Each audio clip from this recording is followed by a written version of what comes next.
রমজানে আমার সারাদিন কিভাবে কাটে সেটাই আজকে আপনাদের সাথে শেয়ার করব। আশা করি আপনাদের ভালো লাগবে। তো হ্যালো এভরিওয়ান, আসসালামু আলাইকুম। কেমন আছেন সবাই? আশা করি সবাই ভালো আছেন। তো আমরা এখানে দুইজনের সন্ধ্যে রাতের ভাত খাচ্ছি। এখানে ছিল পোমা মাছ ভুনা আর হচ্ছে লাউ শাকের তরকারি। তো আমরা খাওয়া দাওয়া শেষ করে এখন একটা লম্বা ঘুম দিব। তো আমরা এখন অ্যালার্ম দিয়ে রেখেছিলাম ভোর রাতে ওঠার জন্য।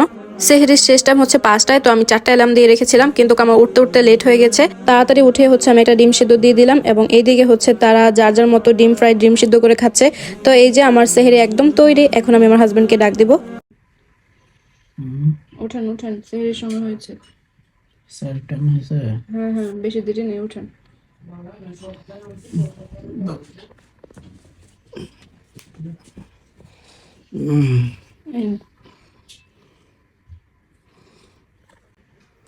বিসমিল্লাহ ওয়ালা বারাকাতুল্লাহ।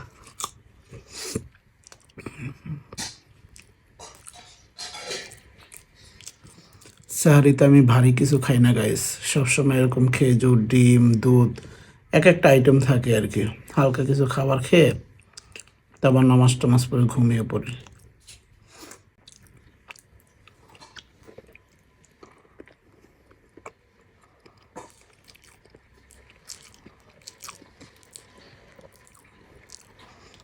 ডিমটা হাফ বয়েল হয়েছে, খুব ভালো লাগতেছে। তো আজকের মতো আমাদের সেহরি শেষ, আলহামদুলিল্লাহ। এখন সেহরি শেষ করে হচ্ছে বুট ডাবলি এগুলো ভিজিয়ে রেখেছি সকালকার জন্য।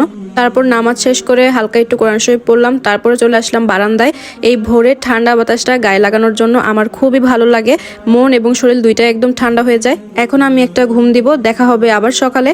তো ইতিমধ্যে আমি ঘুম থেকে উঠে পড়েছি, এখন বাজে 11টা। তো ঘুম থেকে উঠেই হচ্ছে আমার প্রথম কাজ হচ্ছে ঘর গোছানো। তো ঘরটা গোছানো থাকলে আমার সারাদিন অনেক বেশি রিফ্রেশ লাগে, তাই আমি চেষ্টা করি ঘুম থেকে উঠেই হচ্ছে ঘরটাকে আগে গোছানোর জন্য। তারপর চলে আসলাম রান্নাঘরে, বুট ডাবলি সিদ্ধ হতে বসিয়ে দিলাম। জোহরের নামাজ এবং জিকির শেষ করে আবার চলে আসলাম রান্নাঘরে। ইফতারের প্রস্তুতি চলছে। তো প্রথমে হচ্ছে আমরা আলুর চপের জন্য আলু ম্যাশটা তৈরি করছি। এখানে হচ্ছে কাঁচামরিচ, পেঁয়াজ, লবণ আর হচ্ছে পাঁচফোড়ন দিয়ে হচ্ছে আমরা ভিতরের আলু পুরটা তৈরি করে থাকি। আলুগুলোকে ভালো করে ম্যাশ করা হয়ে গেলে এখন আমরা সবগুলো আলুকে আলুর চপের শেপ দিয়ে নিচ্ছি। এখন কাটা হচ্ছে বেগুনির জন্য বাইগুন, তারপর কাটা হবে ডিম চপের জন্য ডিম। এই তো আমাদের কাটাকাটি এখানেই শেষ। এখন শুরু হবে মাখামাখির পালা। পেঁয়াজু বানানোর জন্য নিয়েছি খেসারির ডাল বাটা, মুসুরির ডাল বাটা আর হচ্ছে কাঁচামরিচ কুচি, পেঁয়াজ কুচি এবং তারপর দিয়ে দিচ্ছি ময়দা যাতে পেঁয়াজুটা জুসি হয়। তারপর দিয়ে দিচ্ছি আদা রসুন বাটা, লবণ, হলুদ আর মরিচের গুঁড়া। ভালো করে মিশিয়ে নিব। ভালোভাবে মিশিয়ে নিলে পেঁয়াজও অনেক বেশি মুচমুচে হবে। তারপর মাখানো হচ্ছে ডাবলি। এখানে ডাবলি সিদ্ধ করে কাঁচামরিচ, পেঁয়াজ আর হচ্ছে লবণ দিয়ে ভালো করে মাখিয়ে নিলেই কিন্তু ডাবলি একদম রেডি। আর এখানে তৈরি হচ্ছে ভেষন মিশ্রণ। আর হ্যাঁ, আরেকটা কথা, আর এই যে সব আইটেমগুলো দেখছেন এগুলো কিন্তু সবগুলোই আমাদের বাসায় যেভাবে বানানো হয় সেটাই শুধু আমি আপনাদের সাথে শেয়ার করছি। এখানে কোনো আর্টিফিশিয়াল কোনো কিছু দেওয়া হয়নি। আমাদের বাসায় একদম যেভাবে রান্না করা হয় বা বানানো হয় সেটাই আমি শুধু আপনাদের সাথে শেয়ার করছি। আর আপনাদের যদি কোনো স্পেশাল ইফতার রেসিপি থেকে থাকে তাহলে অবশ্যই আমাদের কমেন্ট বক্সে জানাবেন, আমি চেষ্টা করব ট্রাই করতে। রমজান শুধু খাবারের উৎসব নয়, বরং এটি ধৈর্য, সংযম আর ইবাদতের মাস। সবাই দোয়া করবেন যেন আমরা এই মাসের হকগুলো আদায় করতে পারি। বুটগুলোকে ভালো করে মশলা দিয়ে মাখিয়ে এখন চুলায় বসিয়ে দিব। এই তো আমার কাজকর্ম শেষ। এখন আসরের ওয়াক্ত হয়ে গিয়েছে। আসরের নামাজটা শেষ করে চলে আসলাম আবার রান্নাঘরে। এখন ইফতারের আইটেমগুলো ভাজা হবে। একে একে প্রত্যেকটা আইটেম আমি সুন্দর করে ভাজার চেষ্টা করব।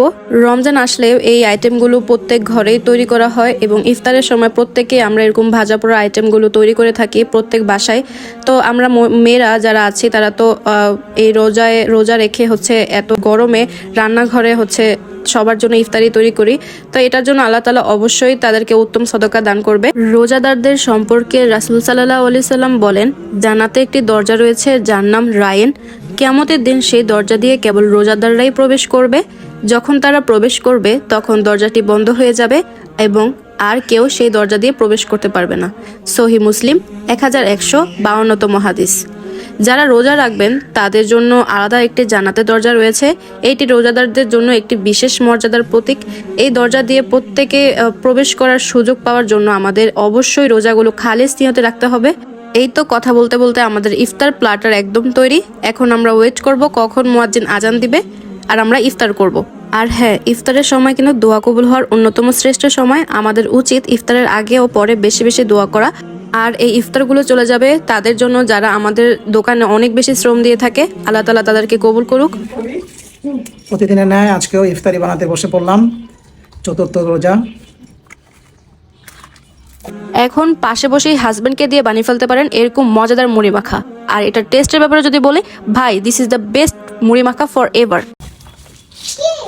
বড় বাপের পোলায় খায়, ঠোঙ্গা বেড়া লইয়া যায়, এটা আমরা প্রতিদিন করি বুঝছেন। ওই পুরান ঢাকা চল্লি বললে আমরা এটা চলবো না, আমরা একদম পিওর ভাবে পিওর তেল দিয়া সুন্দরভাবে রান্না করি বুঝছেন।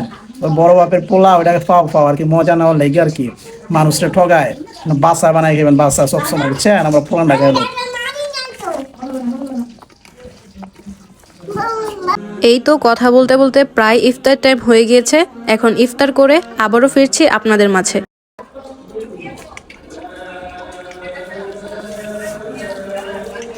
দারুণ স্বাদের ইফতারি, প্রতিদিনের নয় আজকেও খাইতেছে।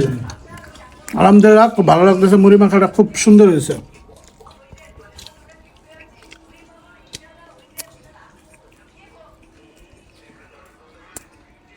আমার মাখা না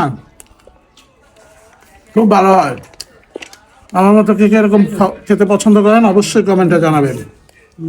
আজকের মতো এখানেই শেষ করছি। ইফতার শেষ, এখন একটু বিশ্রাম নিয়ে তারপর তারাবি পড়তে যাব। আল্লাহ আমাদের সবার রোজা কবুল করুক। সবাই ভালো থাকবেন, সুস্থ থাকবেন। দেখা হবে পরের ভিডিওতে ইনশাআল্লাহ। আল্লাহ হাফেজ।